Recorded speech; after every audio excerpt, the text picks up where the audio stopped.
મારું નામ સલોની છે અને હું શહેરમાં રહું છું.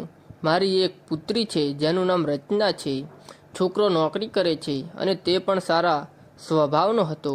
તેથી મારે તેને મારી પુત્રી સાથે પરણાવી દેવો જોઈએ. માત્ર અમે અને દીકરી.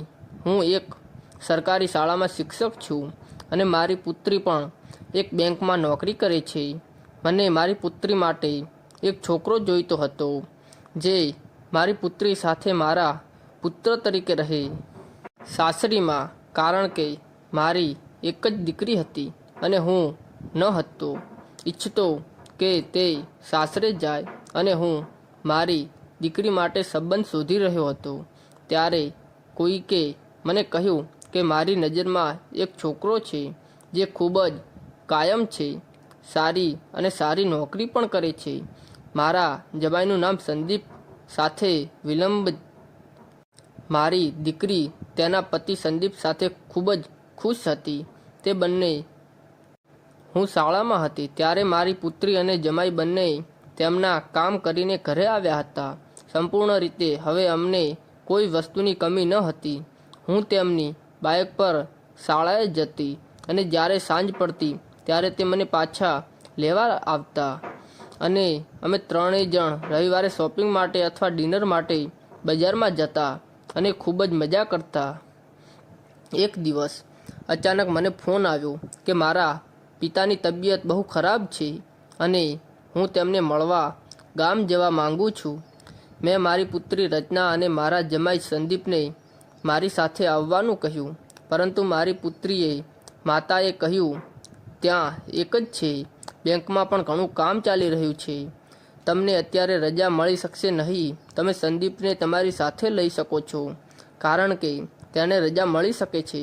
અમે બંને ઓફિસમાં તૈયાર થઈ ગયા અને મારા જમાઈ પણ ત્યાંથી નીકળી ગયા.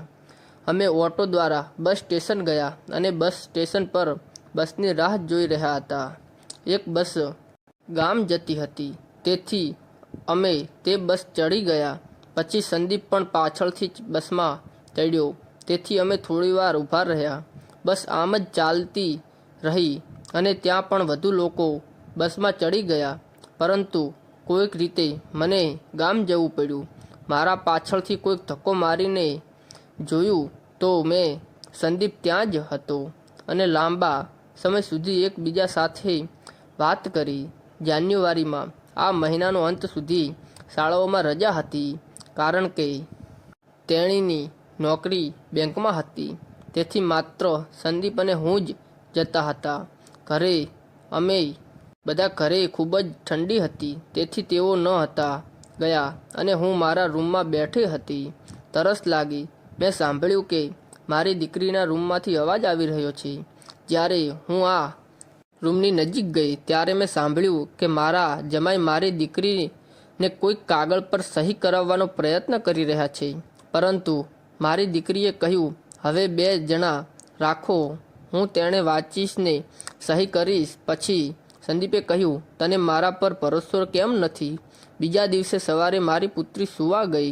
હું પણ નાસ્તો કરીને મારા રૂમમાં આરામ કરી રહી હતી ત્યારે અચાનક હું જાગી ગઈ અને જ્યારે હું મારા રૂમમાંથી બહાર આવી ત્યારે મેં જોયું કે એક છોકરી સંદીપ સાથે વાત કરી રહી છે.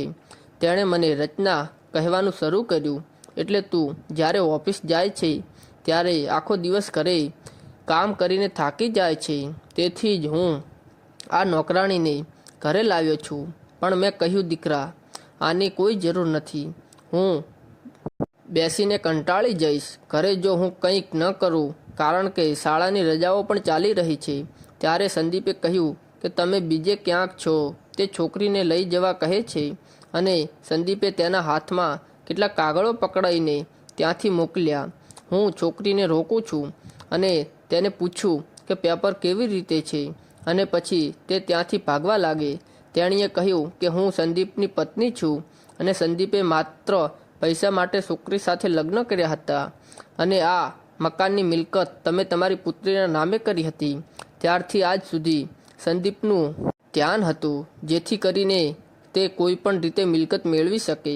તો મેં કહ્યું, તો પછી તમે આટલા દિવસો સુધી ક્યાં હતા અને અહીં તે છોકરી સાથે વાત કરતા હતા અને હું નથી કરતો. ખબર છે કે જ્યારે સંદીપ ભાગી ગયો ત્યારે મેં તરત જ પોલીસને ફોન કર્યો, પણ સંદીપ ત્યાં જ હતો. તે પકડાઈ ગયો અને મેં છોકરીને એટલે કે તેની પત્નીને 2 દિવસ જેલમાં રાખી કે કદાચ તે તેને બચાવવા આવશે, પણ સંદીપ બચાવવા આવ્યો નહીં. હું મારી જિંદગીમાં આવો સ્વાર્થી છોકરો પહેલીવાર જોઈ રહી હતી. જ્યારે હું પાણી લેવા મારા રૂમમાંથી બહાર આવી ત્યારે મને થોડો અવાજ સંભળાયો. ત્યારે મેં મારી પુત્રીને કહ્યું કે માં, આમાં છોકરીનો વાંક નથી, છોકરાનો વાંક હતો. મને ખબર નથી કે તે ક્યાં ભાગી ગયો. પછી અમે આ છોકરીને કેમ સજા આપીએ છીએ. મને પણ લાગ્યું કે હા, મારી દીકરી સાચી છે. પછી અમે તેને જેલમાંથી છોડાવી.